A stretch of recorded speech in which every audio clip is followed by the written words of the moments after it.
11-12 ವಚನಗಳ ವಾಸಿಯುங்கள். ಯೆಹೋವನನ್ನು ಭಯಭಕ್ತಿಯಿಂದ ಸೇವಿಸಿರಿ, ಉಲ್ಲಾಸ ಪಡಿರಿ, ಆತನ ಮಗನಿಗೆ ಮುದ್ದಿಡಿರಿ. ಇಲ್ಲವಾದರೆ ಆತನ ಕೋಪವು ಬೇಗನೆ ಪ್ರಜ್ವಲಿಸಲು ನೀವು ದಾರಿಯಲ್ಲೇ ನಾಶವಾದೀರಿ. ಮನೆ ಹೊಕ್ಕವರೆಲ್ಲರೂ ಧನ್ಯರು. பயத்துடனே கர்த்தரை சேவியுங்கள், நடுக்கத்துடனே களி கூறுங்கள். குமாரன் கோபம் கொள்ளாமலும் நீங்கள் வழியில அழியாமலும் இருக்கும்படிக்கு அவரை முத்தம் செய்யுங்கள். அழியாமல் இருக்கும்படிக்கு அந்த குமாரனை முத்தம் செய்யுங்கள். கொஞ்ச காலத்திலே அவருடைய கோபம் பற்றி எரியும். அவரை அண்டிக் கொள்ளுகிற யாவரும் பாக்கியவான்கள். భయభక్తులు కలిగి యెహోవాను సేవించుడి, గడగడ వణుకుచు సంతోషించుడి. ఆయన కోపము త్వరగా రగులుకొనును. కుమారుని ముద్దు పెట్టుకొనుడి, లేని ఎడల ఆయన కోపించును. అప్పుడు మీరు త్రోవ తప్పి నశించెదరు. ఆయన్ని ఆశ్రయించు వారందరూ ధన్యులు. హల్లెలూయా. మన యొక్క దేవుడు మన యొక్క జీవితంలో ఉండి గత ఈ 12 నెలలుగా దేవుడు మనల్ని మోసి నడిపించిరి. ದೇವರು ಗತಿಸಿದಂತಹ 12 ತಿಂಗಳು ದೇವರು ನಮ್ಮನ್ನು ಅವರು ಹೊರುತ್ತಾ ನಡೆಸಿಕೊಂಡು దేవుడు మనల్ని ఆశీర్వదించును గాక. ఆమేన్. దేవుడు మనకు ఈ సంవత్సరం యొక్క ఆఖరి వరకు ఆయన నడిపించిరి. దేవుడు ఈ వర్షದ అంత్యದವರೆಗೂ నಮ್ಮನ್ನು ನಡೆಸಿದ್ದಾರೆ. దేవుడు మనం నడవాల్సినటువంటి మార్గమును మనకు ఉపదేశము చేసిరి. దేవుడు నడవಬೇಕಂತ మార్గವನ್ನು ಅವರು ನಮಗೆ ఉపదేశము చేసి మనం నడవాల్సినటువంటి మార్గమును మనకు బోధించిరి. దేవుడు మనం నడవాల్సినటువంటి మార్గాన్ని బోధించి మనల్ని ఆశీర్వదించి మనకు ఆలోచన ఇచ్చి మనల్ని దేవుడు ఈ యొక్క సంవత్సరం యొక్క ఆఖరికి దేవుడు నడిపించిరి. దేవుడు ನಾವು ನಡೆಯಬೇಕಾದಂತಹ ಮಾರ್ಗವನ್ನು ನಮಗೆ ಅವರು ಉಪದೇಶಿಸಿ ಮಾರ್ಗದಲ್ಲಿ ನಡೆಸಿ ಈ ವರ್ಷದ ಅಂತ್ಯದವರೆಗೂ ಕರೆತಂದಿದ್ದಾರೆ. మనం ఇప్పుడు ఈ యొక్క సంవత్సరం యొక్క ఆఖరిని చేరుకొని ఉన్నాము. ఈ ವರ್ಷದ అంತ್ಯಕ್ಕೆ ನಾವು ಬಂದಿದ್ದೇವೆ. ఇప్పుడు ఈ సంవత్సరం యొక్క ఆఖరికి వచ్చినటువంటి మనము మన యొక్క జీవితాలని మన యొక్క దేవుని యొక్క సన్నిధానములో దేవుని యొక్క వాక్యముకు ముందు పెట్టి మనల్ని పరిశీలించి మనల్ని శుద్ధీకరించుకొని దేవునికి ఆయాసకరము దేవునికి ఇష్టము లేనటువంటి దేవుని చిత్తము కానటువంటి కార్యాలు స్వభావాలు గుణాలు అన్ని మనము తొలగించి మనము శుద్ధీకరించుకోవాలి. ఈ ವರ್ಷದ అంత్యಕ್ಕೆ ಬಂದಂತಹ ನಾವೆಲ್ಲರೂ ಸಹ ದೇವರ సన్నిధానంలో చాలా డిస్టర్బ్ చేస్తూ ఉంటావు. సైలెంట్ గా కూర్చోవాలా. ದೇವರಿಗೆ ಇಷ್ಟವಲ್ಲದಂತ ಕಾರ್ಯಗಳನ್ನು ದೇವರಿಗೆ ದುಃಖವನ್ನುಂಟು ಮಾಡಂತ ಕಾರ್ಯಗಳನ್ನು ದೇವರಿಗೆ ಆಯಾಸವನ್ನುಂಟು ಎಲ್ಲ ಕಾರ್ಯಗಳನ್ನು ನಾವು ಶುದ್ಧೀಕರಿಸಿಕೊಂಡು ಅದನ್ನೆಲ್ಲವನ್ನು ತೆಗೆದುಹಾಕಬೇಕು. మనము దేవునికి ఇష్టము లేకుండా దేవునికి నొప్పి పెట్టి దేవుని ఆయాసపరిచినటువంటి కార్యాలు మార్గాలు అన్ని మనము తొలగించి దేవునితో కూడా నడుస్తానన్న తీర్మానంతో మనం జీవించాలి. ದೇವರಿಗೆ ದುಃಖವನ್ನುಂಟು ಮಾಡುವಂತಹ ದೇವರಿಗೆ ಆಯಾಸವನ್ನುಂಟು ಮಾಡುವ ಪ್ರತಿಯೊಂದು ಕಾರ್ಯವನ್ನು ನಾನು ನನ್ನಿಂದ ತೊಲಗಿಸಿ ದೇವರೊಂದಿಗೆ ನಡೆಯುತ್ತೇನೆ ಅನ್ನುವಂತ ತೀರ್ಮಾನದೊಂದಿಗೆ ఈ లోకములో మనము యాత్రికులు పరదేశులు యాత్రికులమై ఉన్నాము. మన పరమ దేశముని ఈ లోకం మనకు తాత్కాలికమే. ఈ లోకములో మనం బ్రతికేది కొద్ది కాలమే. శాశ్వతముగా యుగాయుగాలు బ్రతికేటటువంటి ఒక జీవితము ఒక రాజ్యము మనకున్నది. ಈ ಲೋಕದಲ್ಲಿ ನಾವು ಜೀವಿಸುವುದು ತಾತ್ಕಾಲಿಕ. ಲೋಕದಲ್ಲಿ ಜೀವಿಸುವುದು ಸ್ವಲ್ಪ ದಿನಗಳು ಮಾತ್ರ. ಈ ಲೋಕದಲ್ಲಿ ನಾವು ಪರದೇಶಸ್ಥರು ಪ್ರವಾಸಿಗಳು ಆಗಿದ್ದೇವೆ. మన రాజ్యము పరలోక రాజ్యమై ఉన్నది. ನಮ್ಮ ರಾಜ್ಯವು ಪರಲೋಕ ರಾಜ್ಯ. శాశ్వతమైనటువంటి రాజ్యం అది. మన స్వంత గృహము మనకు దేవుడు పరలోకములో మనకు పెట్టి ఉన్నారు. ನಮಗೆ ಸ್ವಂತ ಗೃಹವನ್ನು ಪರಲೋಕದಲ್ಲಿ ಇರಿಸಿದ್ದಾರೆ. పరమ దేశమునకు దేవుడు మనల్ని పిలిచి ఉన్నాడు. పరమ దేశಕ್ಕೆ దేవుడు ನಮ್ಮನ್ನು ಕರೆದಿದ್ದಾರೆ. ఈ యొక్క ప్రయాణములో ఈ యొక్క జీవితములో ఈ జీవిత యాత్రలో దేవునితో కూడా మనం నడవాలి. ಈ ಒಂದು ಪ್ರಯಾಣದಲ್ಲಿ ಈ ಒಂದು ಜೀವಿತ ಯಾತ್ರೆಯಲ್ಲಿ ನಾವು ದೇವರೊಂದಿಗೆ ನಡೆಯಬೇಕು. అప్పుడే మనల్ని దేవుడు ఆ పరమ దేశమునకు మనల్ని మన యొక్క గమ్యమునకు మనల్ని దేవుడు సురక్షితముగా చేర్చుదురు. ದೇವರು ಆ ಪರಮ ದೇಶಕ್ಕೆ ಆ ಗಮ್ಯ ಸ್ಥಳಕ್ಕೆ ನಮ್ಮನ್ನು ಸುರಕ್ಷಿತವಾಗಿ ಸೇರಿಸುತ್ತಾರೆ. మార్గములో మనము దేవునికి ఆయాసకరము దేవునికి కోపము కలిగించే దేవునికి ఇష్టము లేనటువంటి దేవుని యొక్క చిత్తము నుండి తొలగిపోయినటువంటి కార్యాన్ని మనము చేసి దేవునికి కోపాన్ని మనం రేపకూడదు. మార్గ మధ్యದಲ್ಲಿ ದೇವರಿಗೆ ಕೋಪವನ್ನು ಎಬ್ಬಿಸುವ ದೇವರಿಗೆ ಇಷ್ಟವಲ್ಲದಂತಹ ಕಾರ್ಯವನ್ನು ದೇವರ ಚಿತ್ತವಲ್ಲದ ಕಾರ್ಯಗಳನ್ನು ಮಾಡಿ ನಾವು ದೇವರಿಗೆ ಕೋಪವನ್ನು ಎಬ್ಬಿಸುವ ఒకవేళ అవిధముగా మనం చేసినట్లయితే మనం ఇప్పుడు చెప్పినటువంటి మనం వినినటువంటి యొక్క వాక్యములో మనం మార్గములోనే నశించేటటువంటి ప్రమాదం మనకు కలుగుతుంది. ದಾರಿಯಲ್ಲಿ ನಾವು ಆ ರೀತಿಯಾಗಿ ದೇವರಿಗೆ ನಾವು ಇಷ್ಟವಿಲ್ಲದ ಕಾರ್ಯಗಳನ್ನು ಮಾಡುವುದಾದರೆ ವಾಕ್ಯದಲ್ಲಿ ಓದಿದ ರೀತಿಯಲ್ಲಿ ನಾವು ಮಾರ್ಗ ಮಧ್ಯದಲ್ಲಿಯೇ ನಾವು ఎంతో మంది దేవునితో కూడా నడవాలి మార్గములో గమ్యమునకు చేరాలి అని ప్రయాణించిన వాళ్ళు అనేక మంది ఎంతో దురంతములో ముగించినటువంటి ఒక చరిత్రలు కూడా వేదములో ఉన్నది. ఎಷ್ಟో మంది ದೇವರ ಮಾರ್ಗ ಮಾರ್ಗದಲ್ಲಿ ನಡೆದು ಆ ಗಮ್ಯ ಸ್ಥಳವನ್ನು ಸೇರಬೇಕೆಂದು ಅವರು ಪ್ರಯಾಣಿಸಿ ಅವರ ಮಾರ್ಗ ಮಧ್ಯದಲ್ಲಿ ಎಷ್ಟೋ ಒಂದು ದುರಂತಕ್ಕೆ ಸಿಕ್ಕಿದಂತ ಅವರನ್ನು ನೋಡುತ್ತೇವೆ. అందులో ఒక ముఖ్యమైనటువంటి వ్యక్తి లోతు యొక్క భార్య అయి ఉన్నది. ಅದರಲ್ಲಿ ಒಬ್ಬ ಮುಖ್ಯವಾದಂತ ವ್ಯಕ್ತಿ ಲೋಟನ ಹೆಂಡತಿಯಾಗಿದ್ದಾರೆ. ఆదికాండము 19వ అధ్యాయం 26వ వాక్యాన్ని చదవండి. ಆದಿಕಾಂಡ 19ನೇ ಅಧ್ಯಾಯ 26ನೇ ವಾಕ್ಯವನ್ನು ಓದಿರಿ. ಲೋಟನ ಹೆಂಡತಿ ಅವನ ಹಿಂದೆ ಬರುತ್ತಿರುವಾಗ ಹಿಂತಿರುಗಿ ನೋಡಿದ್ದರಿಂದ ಉಪ್ಪಿನ ಕಂಬವಾದಳು, ಉಪ್ಪಿನ ಸ್ತಂಭವಾದಳು. அல்லேலூயா. அவன் மனைவியோ பின்னிட்டு பார்த்து உப்பு தூளானாள். பின்னிட்டு பார்த்து உப்பு தூளானாள்.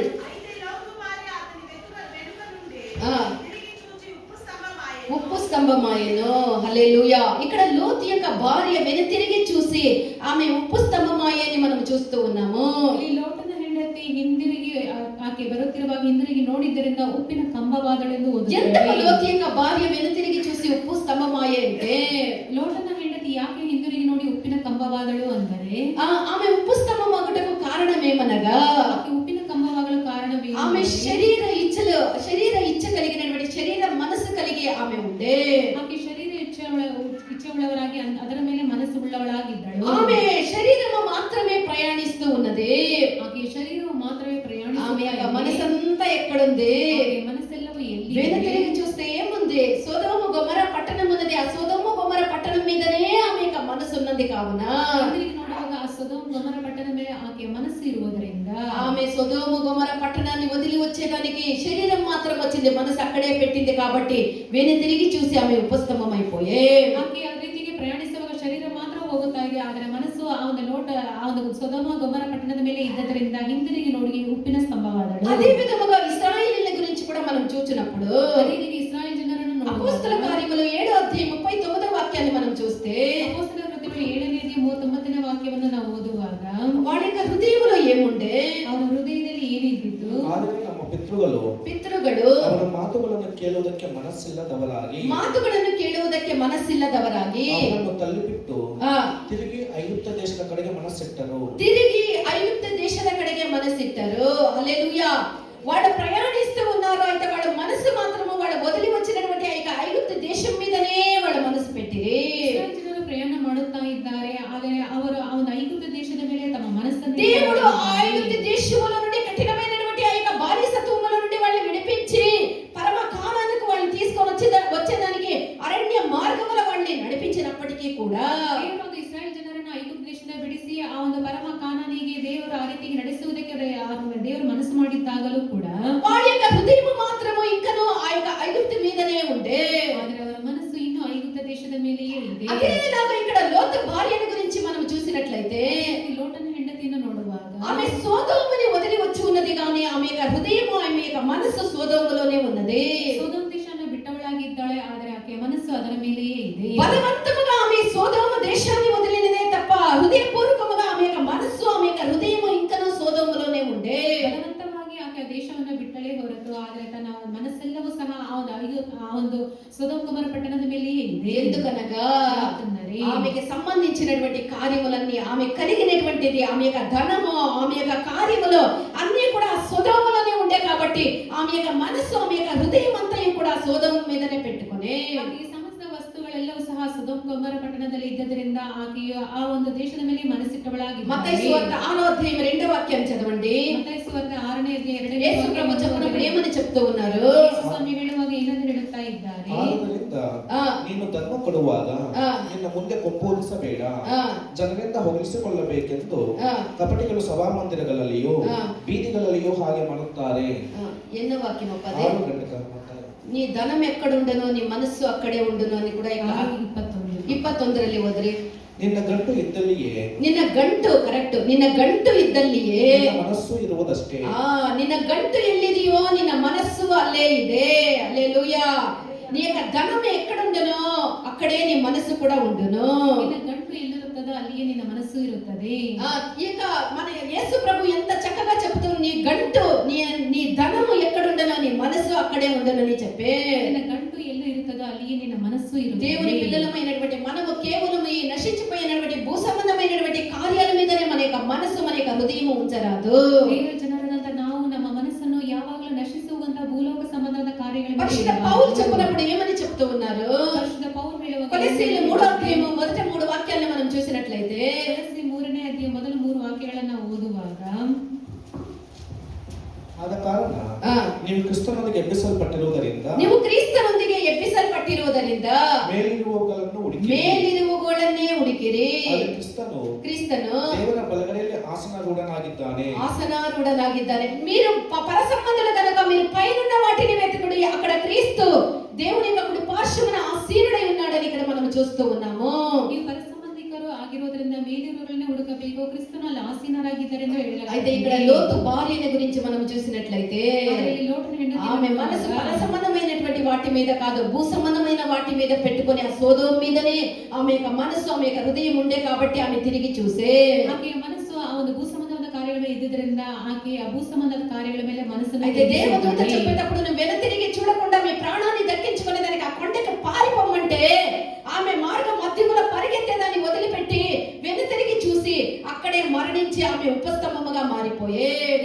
ದೇವರ ದೂತರು ಹೇಳಿದಂತ ಮಾತಿಗೆ ಕಿವಿಗೊಡದೆ ಆ ರೀತಿಯಾಗಿ ಹಿಂತಿರುಗಿ ನೋಡಿ ಆಕೆ ಉಪಸ್ತಂಭವಾಗಿದ್ದಾಳೆ. సొదొమ అనగా దాని యొక్క అర్థం ఏమనగా, సొదొమ ಎಂದು ಹೇಳುವಾಗ ಅದರ ಅರ್ಥವೇನು? ఈ లోకము, లోకము యొక్క ఐశ్వర్యములు, లోకము యొక్క ఆడంబరములు, లోకము యొక్క ఆశపాశలు, లోకము యొక్క ఐశ్వర్యము, లోకము యొక్క సిరి, లోకము యొక్క సమస్తమైనటువంటి ఆ యొక్క సంతోషముతో కూడి ఉన్నదని అర్థము.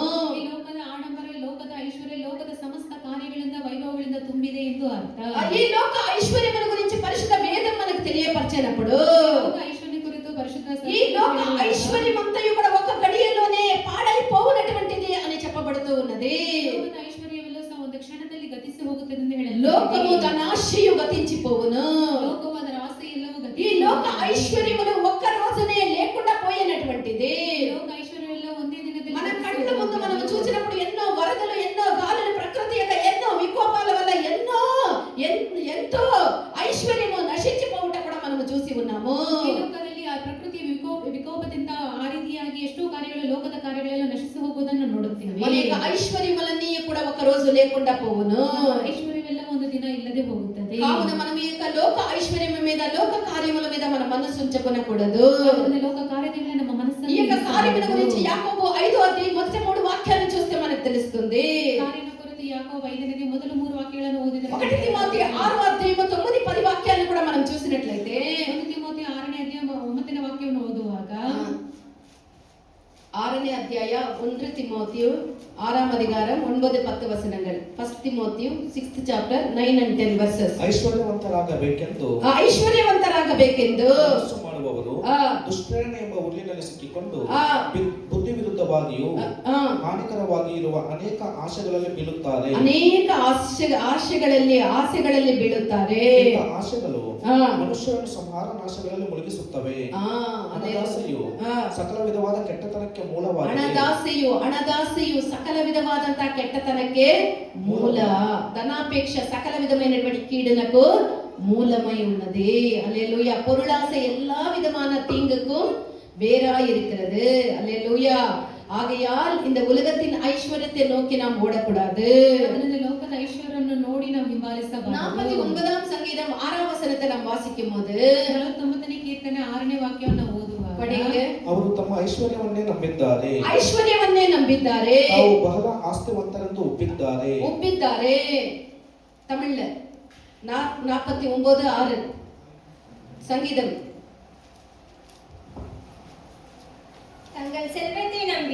தங்களுடைய செல்வத்தை நம்பி திரளான ஐஸ்வர்யத்தினாலும் பெருமை பாராட்டுகின்றார்கள். அல்லேலூயா. తమ ఆస్తియే ప్రాపకమని నమ్మి తమ ధన విస్తారతను బట్టి పొగడుకొనుచు ఉన్నారని వాక్యం సెలవిస్తూ ఉన్నది. ఐశ్వర్యವನ್ನು ನಂಬಿಕೊಂಡು ಬಹಳ ಆಸ್ತಿವಂತರೆಂದು ಉಬ್ಬಿಕೊಂಡಿದ್ದಾರೆ. ప్రియమైనటువంటి దేవుని యొక్క బిడ్డ, ఈ లోకములో ఐశ్వర్యవంతులుగా ఉండుట తప్పు కాదు. ప్రియమైన ಜನರು ಲೋಕದಲ್ಲಿ ಐಶ್ವರ್ಯವಂತರಾಗಿ దేవుని యొక్క ఆశీర్వాదమే మనకు ఐశ్వర్యమును కలిగిస్తూ ఉంటుంది అని వాక్యం సెలవిస్తూ ఉన్నది. ఆశీర్వాదమే நமக்கு ஐஸ்வர்யம் உண்டு. கர்த்தருடைய ஆசீர்வாதமே நமக்கு ஐஸ்வர்யத்தை உண்டாக்கும். தேவர ஆசீர்வாதம். ஆனால் பெற்ற அந்த ஐஸ்வர்யத்தின் விஷயத்திலே உன்னுடைய மனது எப்படியா இருக்கிறது என்றதுதான் இங்க மிகவும் முக்கியமான ஒரு காரியமா இருக்கிறது. ಹೊಂದಿಕೊಂಡಂತಹ ಆ ಒಂದು ಐಶ್ವರ್ಯದಲ್ಲಿ, ಆಶೀರ್ವಾದದಲ್ಲಿ ನಿನ್ನ ಮನಸ್ಸು, మన ఐశ్వర్యము పట్ల మనకు కలిగినటువంటి దేవుని యొక్క ఆశీర్వాదముల పట్ల మన యొక్క వైఖరి ఏ విధంగా ఉంటుందని మనం తేల్చి ఉండాలి. ನಮಗೆ ಕೊಡಲ್ಪಟ್ಟಂತ ಐಶ್ವರ್ಯದಲ್ಲಿ ಆಶೀರ್ವಾದದಲ್ಲಿ ನಮ್ಮ ಒಂದು ಪರಿಸ್ಥಿತಿ ನಮ್ಮ ಒಂದು ಮನಸ್ಸು ಯಾವ ರೀತಿಗೆ ಎನ್ನುವುದು ಮುಖ್ಯವಾಗಿದೆ. ఇర్మియా 9వ అధ్యాయం 23వ వాక్యాన్ని చదవండి. ఇర్మియా 9వ అధ్యాయం 29వ వాక్యವನ್ನು ఓదిರಿ.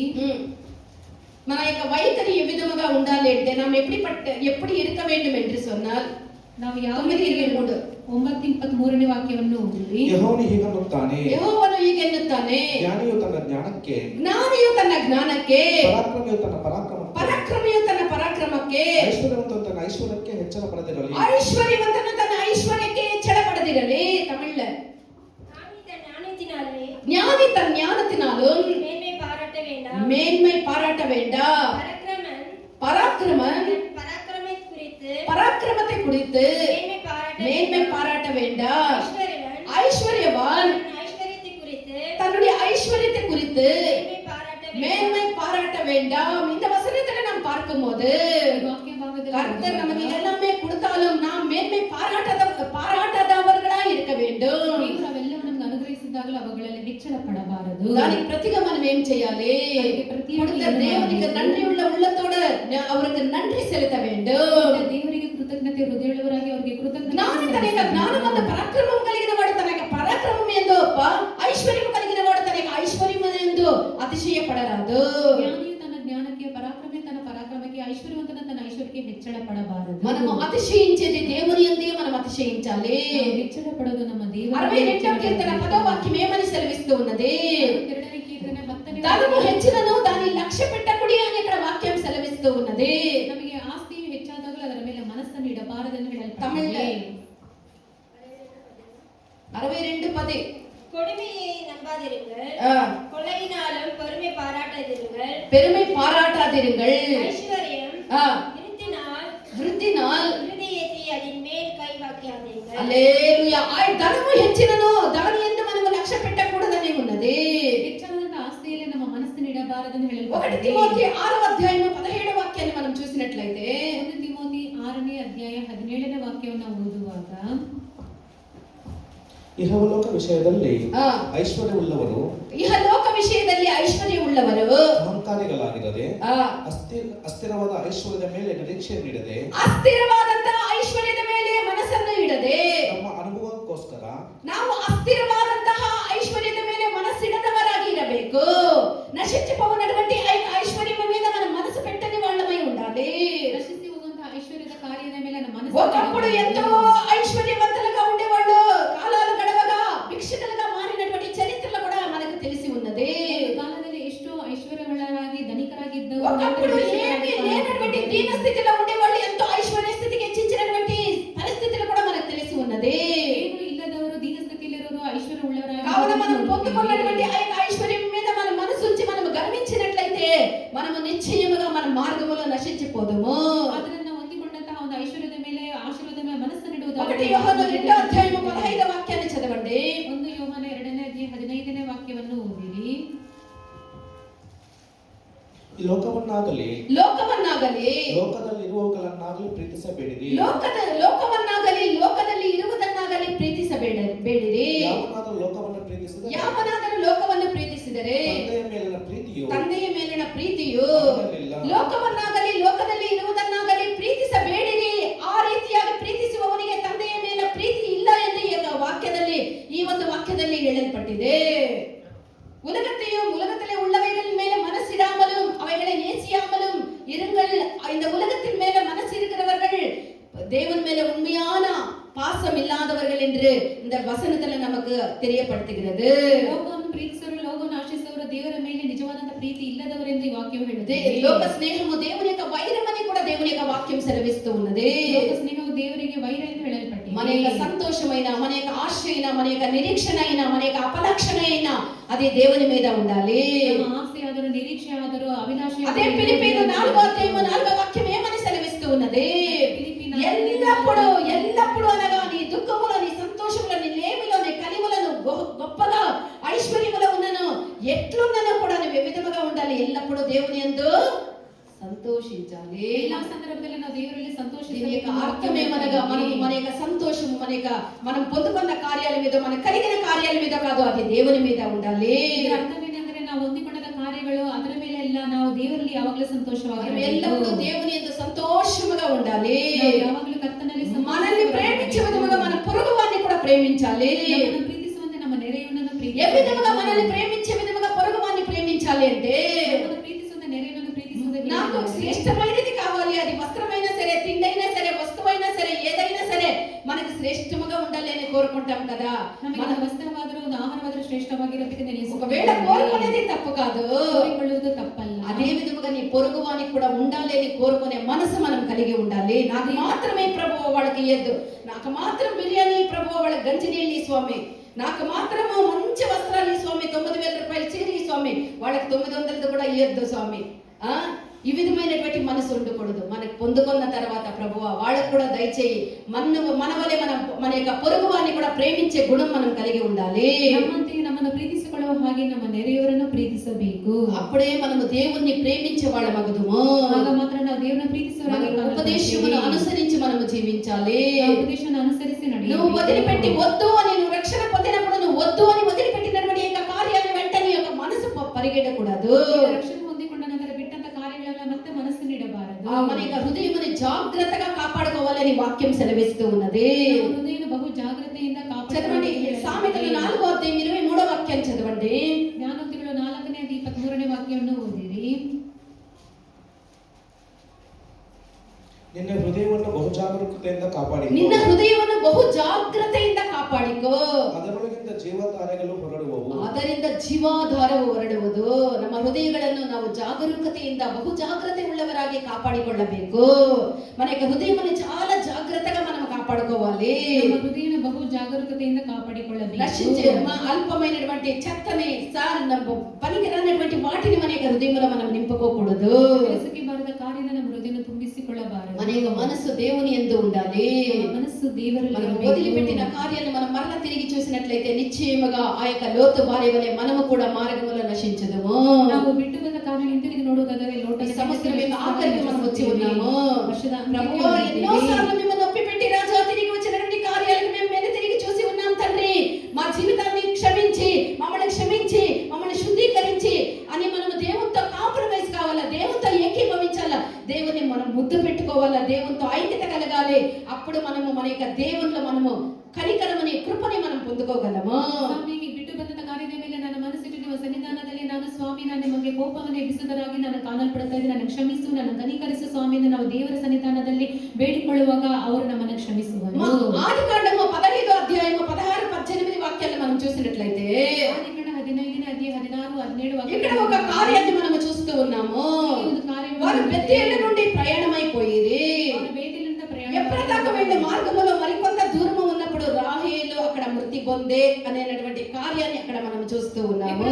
మార్గದಲ್ಲಿ ಸ್ವಲ್ಪ ದೂರ ಪ್ರಯಾಣಿಸಿದ ನಂತರ ಅಲ್ಲಿ ರಾಹೇಲಳು ಮರಣಿಸಿದ ಹಾಗೆ ಓದುತ್ತೇವೆ. అబ్రహామును గురించి మనం చూసినట్లయితే అబ్రహాముతో దేవుడు స్వజనమును, తండ్రి ఇంటిని, బంధువుల్ని, స్వంత దేశమును విడిచిపెట్టి నేను చూపించినటువంటి దేశమునకు బయలుదేరి పొమ్మని చెప్పినప్పుడు ಅಬ್ರಹಾಮನಿಗೆ ನೀನು ನಿನ್ನ ಸ್ವಂತ ಬಂಧು ಬಳಗ ಜನದವರೆಲ್ಲರನ್ನು ಬಿಟ್ಟು ನಾನು ತೋರಿಸಿದ ದೇಶಕ್ಕೆ అబ్రహాము అతని యొక్క కుమారులందరూ కూడా యాత్రికులుగా, పరదేశులుగా ఆ యొక్క దేవుని యొక్క వార్తకు లోబడినటువంటి అబ్రహాము మాత్రమే కాకుండా తన యొక్క సంతతి వారు కూడా యాత్రికులుగా, పరదేశులుగా వాళ్ళు జీవించిరి. ಅಬ್ರಹಾಮನ ಮಾತ್ರವಲ್ಲದೆ ಅದನೊಂದಿಗಿರುವಂತಹ ತನ್ನ ಸಂತತಿಯವರೆಲ್ಲರೂ ಸಹ ಪ್ರವಾಸಿಗಳಾಗಿ ಪ್ರಯಾಣಿಸಿದ್ದಾರೆ. అబ్రహాము యొక్క కుమారులు మాత్రమే కాకుండా అబ్రహాము యొక్క భార్య అయినటువంటి శారా, రిబ్కా, ఈసాకు భార్య అయినటువంటి రిబ్కా, యాకోబు భార్య అయినటువంటి లేయా అందరూ కూడా ఆ యొక్క గమ్యమును చేరిరి.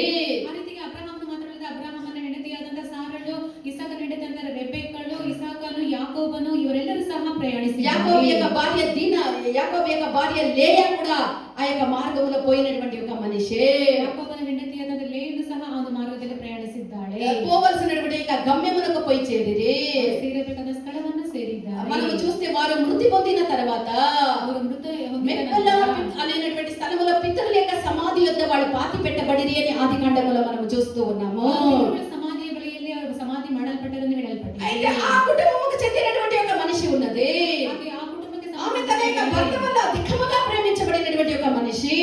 ಹೆಂಡತಿಯಿಂದ ಅಧಿಕವಾಗಿ నేను అబ్రహాము దేవుడను, ఇస్సాకు దేవుడను, యాకోబు దేవుడను అని చెప్పినటువంటి ఆ యొక్క యాకోబు యొక్క భార్యనే యాకోబు అధికముగా ప్రేమించినటువంటి ఒక మనిషి రాహేల్ అయి ఉన్నది. ಆ ರೀತಿಯಾಗಿ ಯಾಕೋಬನ ಇಸಾಕನ ದೇವರು ಅಬ್ರಹಾಮನ ದೇವರನ್ನು ಹೇಳಿ ಆ ರೀತಿಗೆ ಹೇಳಿದ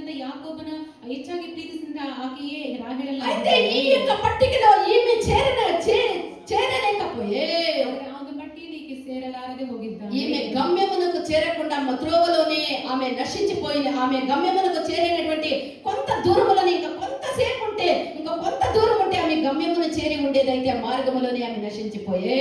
ಸ್ವಲ್ಪ ದೂರ ಪ್ರಯಾಣಿಸಿದರೆ ಆಕೆ ಗಮ್ಯ ಸ್ಥಳವನ್ನು ಸೇರಬಹುದಾಗಿತ್ತು. ಆದರೆ ಮಾರ್ಗ ಮಧ್ಯದಲ್ಲಿ ಆಕೆ ఎందుకు రాహేలు తన యొక్క గమ్యమునకు చేరలేదంటే, రాహేలు తన గమ్య స్థలం తాను పోవలసినటువంటి స్థలమునకు చేరుటకు ముందే ఆమె చనిపోవటకు కారణమేమనగా, ಸೇರಬೇಕಾದ ಸ್ಥಳವನ್ನೇ ಸೇರದೆ ಮಾರ್ಗ ಮಧ್ಯದಲ್ಲಿ రాహేలు చేసినటువంటి ఒక తప్పేమనగా, ರಾಹೇಲು ಮಾಡಿದ పదనరాములో ఉండినటువంటి తన యొక్క తండ్రి ఇంటి నుండి ఆమె బయలుదేరి వచ్చేటప్పుడు ఆ తండ్రికి సంబంధించినటువంటి ఆ యొక్క విగ్రహమును దొంగలించి తనతో కూడా ఆ తీసుకొని ఈ యొక్క పరమ బాటలో ఆ యొక్క ప్రయాణములో ఆమె ప్రయాణిస్తూ వచ్చే. ಪದನರ ಮೇಲೆ ತನ್ನ ತಂದೆಯಿಂದ ಆ ಒಂದು ಸ್ಥಳದಿಂದ ಪ್ರಯಾಣಿಸುವ ಸಮಯದಲ್ಲಿ ತನ್ನ ತಂದೆಗೆ ಸಂಬಂಧಪಟ್ಟಂತಹ ಆ ಒಂದು ವಸ್ತುಗಳನ್ನು ಆಕೆ ತೆಗೆದುಕೊಂಡು ಬಂದು ಪ್ರಯಾಣಿಸಿದ್ದಾಳೆ. అది తీసుకొని అడిగి తీసుకొని వచ్చినది కాదు, తెలియకుండా దొంగలించి దాన్ని దాచిపెట్టుకొని ఆమె యాకోబుతో ప్రయాణిస్తూ ఉన్నది. ಆಕೆ ಅದನ್ನು ತಿಳಿಯದೆ ಕಳ್ಳತನ ಮಾಡಿ ಅದನ್ನು ಯಾಕೋಬನೊಂದಿಗೆ ಆಕೆ ప్రయాణమైపోతూ ఉండగా యాకోబేక మామ లాభాను తరుముకొని వచ్చి, నువ్వు పోతే నీ స్వదేశమునకు నీ స్వంత జనము యుద్ధకు నువ్వు పోవలసి ఉంటే పో, నా విగ్రహమును ఎందుకు దొంగలించినవని వచ్చి మార్గములో అడ్డగించి అడిగినప్పుడు, ಒಂದು ಮಾರ್ಗ ಮಧ್ಯದಲ್ಲಿ ಯಾಕೋಬನ ಮಾವನಾದ ಲಾಭನ ನೀನು ಹೋಗುವುದಾದ್ರೆ ನೀನು ಹೋಗು, ಆದರೆ ನನ್ನ ಒಂದು ವಿಗ್ರಹಗಳನ್ನು ಕದ್ದದ್ದು ಯಾಕೆ ಎಂದು ಕೇಳಿದಾಗ, నాయనా ఎందుకు ఆయన అడుగుతావు, ఇదిగో నేనే కావాలని తీసుకొని వచ్చాను, ఇదిగో నా దగ్గర ఉంది తీసుకొని పోని ఒకవేళ చెప్పుంటే రాహేలు కనికరమ పొంది ఉండేదేమో. ತಂದೆಯೇ ನೀನು ಯಾಕೆ ಆ ರೀತಿಗೆ ಅನುಮಾನಿಸುತ್ತಾ ಇದ್ದೀಯ, ಅದನ್ನು ಕದ್ದು ತಂದದ್ದು ನಾನು, ಇದನ್ನ ತೆಗೆದುಕೊಂಡು ಹೋಗು ಎಂದು ಆ ರೀತಿಗೆ ರಾಹೇಲಲ್ಲಿ ಹೇಳಿದ್ರು. అయితే నా యొక్క లేదు, నేను లేవలేనటువంటి స్థితిలో ఉన్నాను, నేను గర్భిణిగా ఉన్నానని ఒక గొప్ప కింద దాన్ని దాచిపెట్టి దాని మీద కూర్చొని నాయనా నేను లేవలేకుండా ఉంటానంటే తండ్రి కఠినముగా లేమ్మంటాడా? సరే చూసి బిడ్డ మీద సందేహపడకుండా వెళ్ళిపోయే ఆమె దాచిపెట్టే విగ్రహాన్ని దొంగలించే దాన్ని దాచిపెట్టే తర్వాత లేదని అబద్ధమాడే. ರಾಹೇಲಳು ಆಕೆ ಕದ್ದು ತಂದ ವಿಗ್ರಹಗಳನ್ನು ಮರೆ ಮಾಡಿ ಬಚ್ಚಿಟ್ಟು ಸುಳ್ಳನ್ನು ಹೇಳಿದ್ದಾಳೆ. ఇది ఆదికాండ 31వ అధ్యాయంలో మనకు చూస్తే తెలుస్తుంది.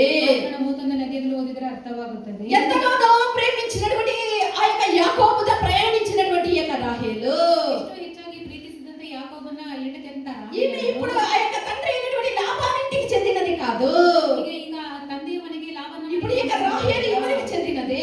ರಾಹೇಲಳು ಯಾರಿಗೆ ಸಂಬಂಧ? వాగ్దాన దేశమునకు చెందినది, యాకోబునకు చెందినదై ఉన్నది. ವಾಗ್ದಾನ ದೇಶಕ್ಕೆ ಸಂಬಂಧಿಸಲ್ಪಟ್ಟ ఆమె ఇప్పుడు లాబాను యొక్క కుటుంబీకురాలు కాదు, ఆమె ఇప్పుడు యాకోబు యొక్క కుటుంబీకురాలుగా ఉన్నది.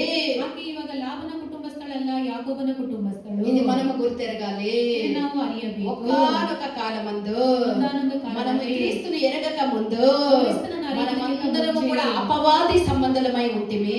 ನಾವೆಲ್ಲರೂ ಸಹ ಸೈತಾನ ಸಂಬಂಧಿಕರಾಗಿದ್ದೇವೆ. మన యొక్క తండ్రి ఎవరు? ನಮ್ಮ ತಂದೆ ಯಾರು? లాబాను అనబడినటువంటి సైతాను అపవాది సంబంధులముగా ఉంటిమి. ನಾವೆಲ್ಲರೂ ಸುಳ್ಳುಗಾರನಂತ ಸೈತಾನ ಸಂಬಂಧಿಕರಾಗಿದ್ದೇವೆ. మనమందరము కూడా అపవాదికి పిల్లలమై ఉంటిమి. ಸುಳ್ಳುಗಾರನಿಗೆ ನಾವು వానికి సంబంధించినటువంటి కార్యములే మనం చేస్తూ ఉంటిమి. ಅವನಿಗೆ ಸಂಬಂಧಿಸಿದ ಕಾರ್ಯಗಳನ್ನು ಮಾಡುತ್ತಾ మనము ఒక్కొక్కరము కూడా విగ్రహాలని పెట్టుకునేటువంటి స్థితిలో ఉంటిమి.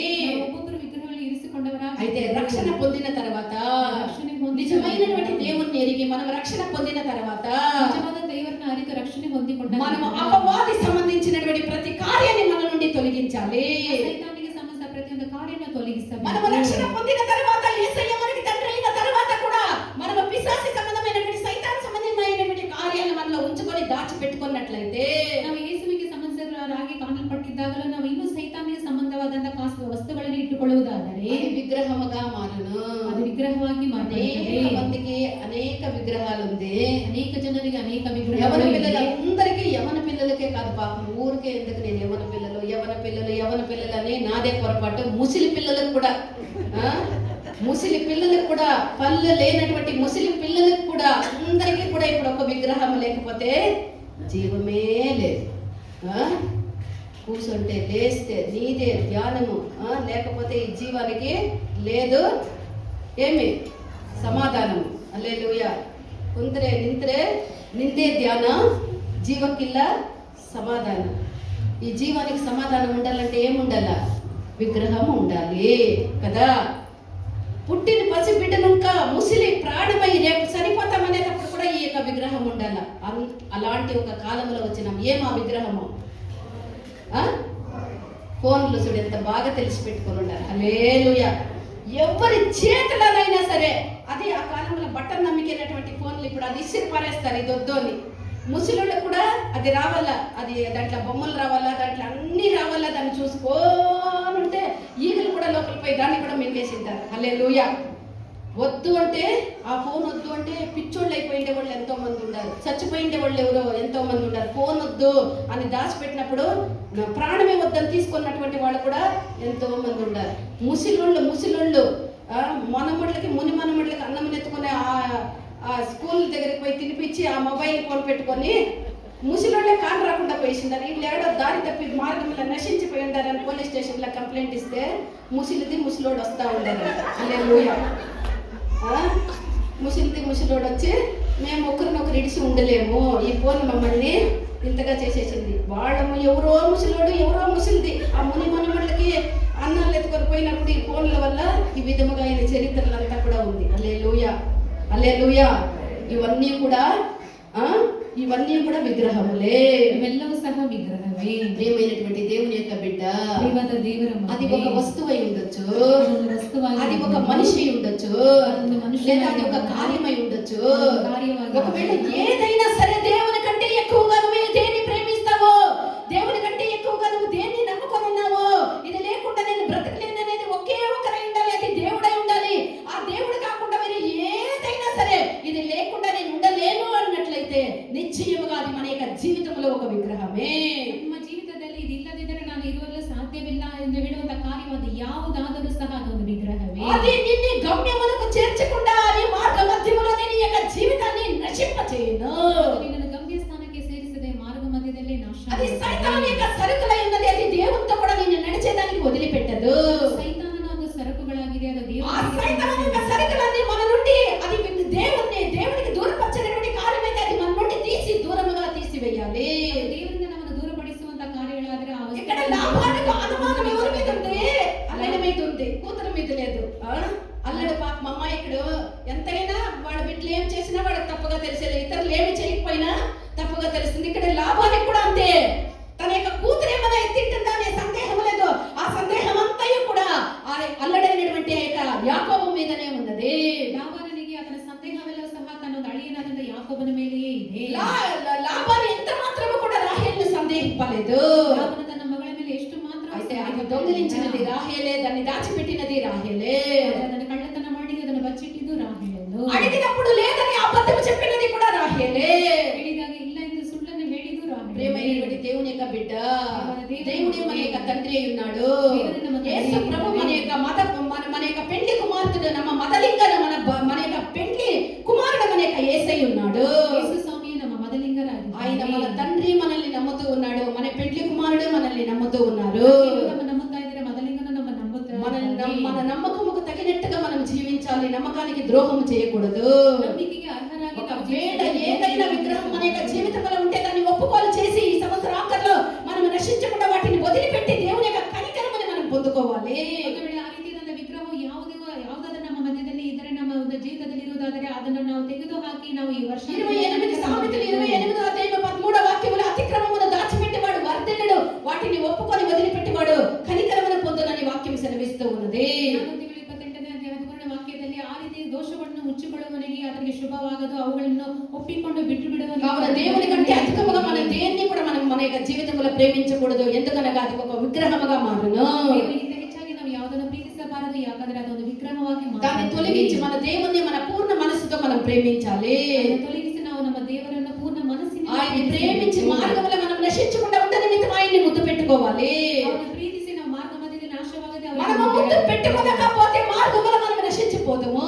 ಮುದ್ದಿಡಿದು ಹೋದರೆ ಮಾರ್ಗ ಮಧ್ಯದಲ್ಲಿ నువ్వు దేవునికి ఇష్టమైనటువంటి ప్రతి కార్యాన్ని దేవుని యొక్క సన్నిధానంలో సమస్త ఆకరణను ఒప్పుకోలు చేసి వదిలిపెట్టాలి. ದೇವರಿಗೆ ಇಷ್ಟವಲ್ಲದಂತ ಕಾರ್ಯಗಳನ್ನು ಎಲ್ಲವನ್ನೂ ಸಹ ಈ ಒಂದು ವರ್ಷದಿಂದ దేవుడు ఎన్నో సార్లు నీకు ఈ సంవత్సరంలో అవకాశం ఇచ్చినను, ఇంకా కృపగా దేవుడిని మనకు అవకాశం ఇస్తూనే ఉన్నారు. ದೇವರು ನಮಗೆ ಎಷ್ಟೋ ಸಾರಿ ಅವಕಾಶವನ್ನು ಕೊಟ್ಟಾಗಲೇ ಇನ್ನೂ ಅವರು ನಮಗೆ ಕರುಣಿಸಿ ఈ అవకాశాన్ని మనం సద్వినియోగం చేసుకొని దేవునికి అప్పగించి, ప్రభువా అవును స్వామి, నీకంటే ఎక్కువగా నేను ఈ కార్యముని నమ్ముకొని నన్ను ప్రేమిస్తూ ఉన్నాను, వెంటాడుతూ ఉన్నాను, నన్ను శుద్ధీకరించమని మనం అడిగేనటువంటి వాళ్ళమై ఉండాలి. ಸ್ವಾಮಿ ಹೌದು ಸ್ವಾಮಿ, ನಾನು ಮೆಂಗಿಂತ ಹೆಚ್ಚಾಗಿ ಒಂದು ಕಾರ್ಯವನ್ನು ಈ ಒಂದು ವಸ್ತುವನ್ನು ಇದನ್ನು ಪ್ರೀತಿಸುತ್ತಾ ಇದ್ದೀನಿ, ಇದನ್ನು ನನ್ನಿಂದ ತೊಲಗಿಸಿ ಸ್ವಾಮಿ, ನಾನು ದೇವರನ್ನು ಸರಿ. లాబాను అందరి యొక్క గుడారాన్ని వెతికి ఆఖరికి రాహేలు యొక్క గుడారం యొద్దకు వచ్చే. ಎಲ್ಲ ಒಂದು ಗುಡಾರವನ್ನು ಆತನು ಹುಡುಗಿ ಕೊನೆಗೆ ರಾಹೇಲಳ ಗುಡಾರಕ್ಕೆ ಯಾಕೆ ಬಂದನು? దేవుడిచ్చినటువంటి అవకాశాన్ని మనం జారవిడవరాదు.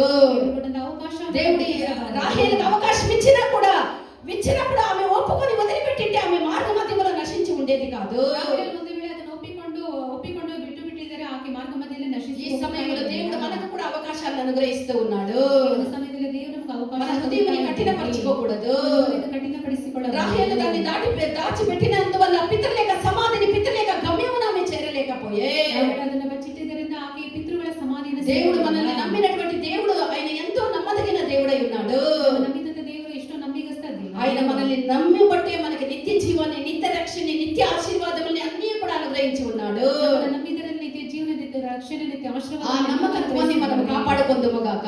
ನಂಬಿಗಸ್ತಕ್ಕೆ ನಾವು ಕಾಪಾಡಿ. దేవుడు అనుగ్రహించినటువంటి ఈ అవకాశాన్ని మనం వదిలిపెట్టకూడదు. ದೇವರು ಕೊಟ್ಟಂತ ಅವಕಾಶನ ನಾವು ಬಿಟ್ಟು మనం ಬಿಡೋದು. వదిలిపెట్టినట్లయితే నిశ్చయముగా మనం మార్గ మధ్యములో నశించిపోదుము. ನಾವು ಬಿಟ್ಟು ಬಿಡುವುದಾದರೆ ಮಾರ್ಗ ಮಧ್ಯದಲ್ಲಿ ನಶಿಸಿ ಹೋಗುತ್ತೆ. కావున మనం ఈ సంవత్సరాకర్లో మన జీవితాన్ని మనం శుద్ధీకరించుకుందుము గాక. ಈ ವರ್ಷಾಂತದಲ್ಲಿ ನಮ್ಮ ಜೀವಿತಗಳನ್ನು ನಾವು దేవుడు మనతో మాట్లాడినప్పుడు మనలో ఉండేటువంటి సమస్త దేవునికి ఇష్టం లేనటువంటి కార్యాన్ని మనం తొలగించుదుము గాక. ಮಾತನಾಡುವ ದೇವರಿಗೆ ಇಷ್ಟವಿಲ್ಲದ ಪ್ರತಿ ఆయన మనతో ప్రేమతో మాట్లాడేటప్పుడు ఆయన ప్రేమను మనం తృణీకరించకుండా ఉందుము గాక. ಪ್ರೀತಿಯಿಂದ ಮಾತನಾಡುವಾಗ ಅವರ ಪ್ರೀತಿಯನ್ನು అనేక అవకాశాలు ఇచ్చిన దేవుడు ఈ సంవత్సరం యొక్క ఆఖరిలో కూడా మనకు అవకాశాన్ని ఇస్తూ ఉన్నాడు. ಅನೇಕ ಸಾರಿ ಅವಕಾಶ ಕೊಟ್ಟಂತ ದೇವರು ವರ್ಷಾಂತ್ಯದಲ್ಲಿ మనం తగ్గించుకొని ఆయన యొక్క కోపానికి మనము పాత్రలముగా ఉండకుండా ఆయన యొక్క కనికరమునకు, ఆయన యొక్క ప్రేమకు పాత్రలముగా మనం మారదుము గాక. ನಮ್ಮನ್ನು ಆ ರೀತಿಯಾಗಿ ನಾವು ತೃಣೀಕರಿಸದೆ ಅವರ ಕೋಪಾಗ್ನಿಗೆ ಪಾತ್ರರಾಗದೆ ಅವರ ಪ್ರೀತಿಗೆ, ಅವರ ಕೃಪೆಗೆ, అప్పుడు మన యొక్క త్రోవలో మనం నశించము.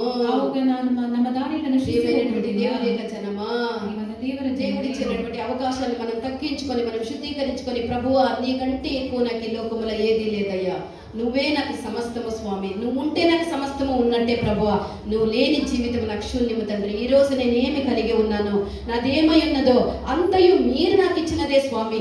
మీరే నా జీవితమునకు ప్రధానము, మీరే నా జీవితమునకు గొప్ప, మీరే నా జీవితమునకు సమస్తము అని మనం ఒప్పుకోలు చేసి ఆయన యొక్క దయకు, ఆయన యొక్క కృపకు, ఆయన యొక్క కనికరమునకు, ఆయన యొక్క ప్రేమకు పాత్రలముగా మారుటకు దేవుడు మనకు సహాయం చేయుదురుగాక.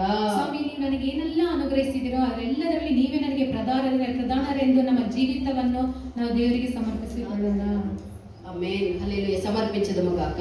హల్లెలూయా, హల్లెలూయా, హల్లెలూయా, నాదు హల్లెలూయా. దీపముగా దైవమే రాజాని స్తోత్రం, స్తోత్రం. స్టాంజా త్వరగా టైం అయింది.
Amen.